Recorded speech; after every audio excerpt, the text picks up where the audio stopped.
Paano i-log out ang ating Google account na nakalagin sa ibang device? Lalo na kung nawala ang iyong cellphone, ay kailangan mo i-log out ang iyong Google account na nakalagin doon. Kasi once na nakalagin ang iyong Google account sa ibang device, ang gumagamit sa device na yon ay mababasa na yung email na natatanggap mo. At pwede rin palitan ng password ang iyong Facebook account kapag nakalink ito sa iyong Google account na nakalagin sa ibang device. Kung gusto mong malaman kung paano i-log out ang Google account na nakalagin sa ibang device, panoorin mo ang video na to. Pero bago ang lahat, kung nagustuhan mo nitong video, ay huwag mo kalimutang i-follow para updated ka sa mga bago kong video. Una, punta tayo ng settings ng ating cellphone. Ayan, once na nasa settings ng tayo ng ating cellphone, ay scroll up lang natin.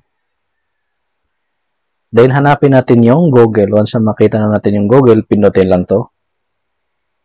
Then, pindutin lang tong manage your Google account. Then, swipe left. Pindutin lang tong security. Ayan, then scroll up. Then hanapin niyo yung manage all devices. Then pindutin lang itong manage all devices.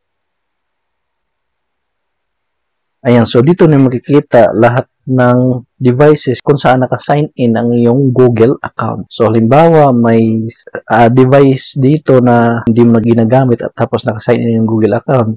Ang gagawin mo lang ay i-sign out. So, paano nga ba i-sign out? So, gagawin nyo lang ay katabi ng devices. May nakikita kayong arrow ay pindutin lang to.